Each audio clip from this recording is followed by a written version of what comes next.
Donc bonjour à tous, aujourd'hui nous allons parler des angles orientés. Alors les angles orientés qui est totalement lié à la notion de nombre complexe. On va donc forcément les associer à la notion d'argument.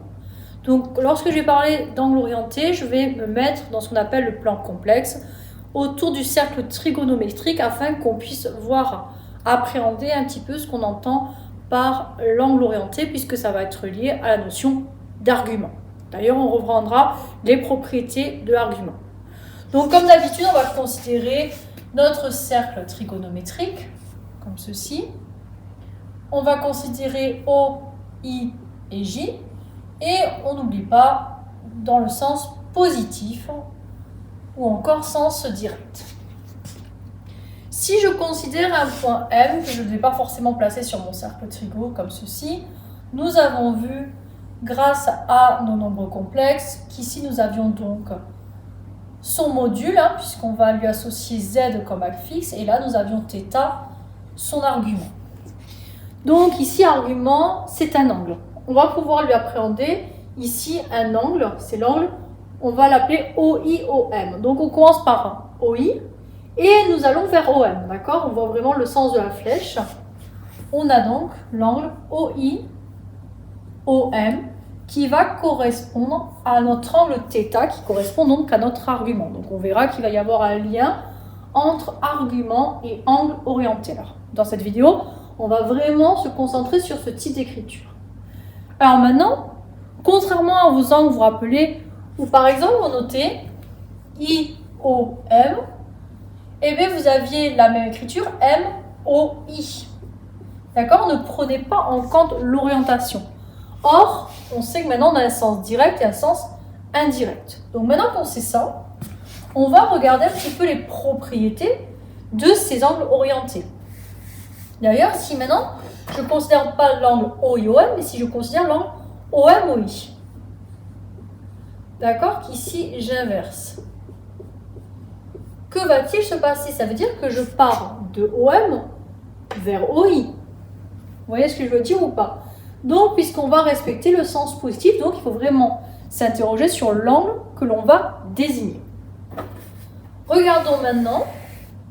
Hop, je m'éloigne un petit peu de mon repère. Et je vais considérer, par exemple, deux vecteurs, U et V. Comme ceci. Et ici, regardez, je vais faire en sorte qu'ils aient une origine commune dans la mesure où ton vecteur V, tu peux le déplacer où tu veux dans ton repère. On va faire en sorte qu'ils aient ici la même origine. Donc ici, si je considère l'angle UV, comme ceci, je pars dans le sens positif. Il s'agit de cet angle-là qu'il y a entre les deux.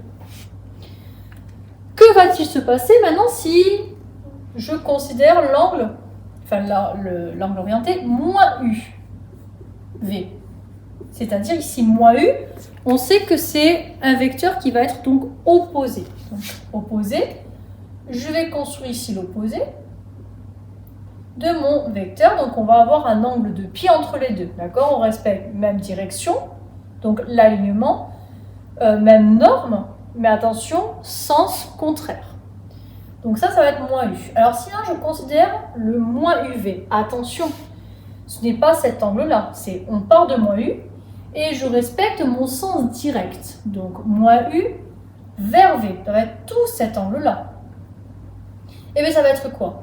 Ça va être l'alignement, d'accord? Ça va être mon angle pi, d'accord? Là, ici, vous avez clairement un alignement, plus notre angle initial. C'est-à-dire que là, celui-ci, donc, il va valoir mon angle plat, c'est-à-dire 180 degrés, c'est-à-dire pi radian, plus mon angle initial qui correspond à l'angle orienté UV. Donc après, on va s'interroger sur le lien avec la notion d'argument. Toujours pareil, je reste avec cette idée-là de mon angle initial, sauf que maintenant, je considère non plus l'angle, le vecteur U, mais je vais prendre moins V. Si maintenant je prends U moins V, que va-t-il se passer? Même chose que précédemment, je vais conserver la direction, d'où le fait qu'on va avoir un angle plat, même norme, mais nous allons avoir le sens opposé. Très bien. Si je prends l'angle U moins V, je pars de U. Et je pars dans le sens positif, comme ceci, d'accord? Donc U vers V. Je vais avoir la même chose. Je vais avoir mon angle UV plus mon angle plat de pi radian. Faites attention, on est toujours sur notre périodicité des 2 pi. Alors maintenant, que va-t-il se passer si je prends moins U, moins V? C'est-à-dire je prends encore ici mon opposé. Ici, d'accord, on part dans ce sens-là. Hop, je vais avoir l'angle ici. Je me rends compte de quoi? Que celui-ci, il vaut la même chose que moins U, moins V. Donc ça, c'est ce qu'il faut comprendre sur les angles orientés. Nous allons donc faire une deuxième vidéo où on va voir vraiment la relation entre argument et angle orienté. Bonne journée à tous!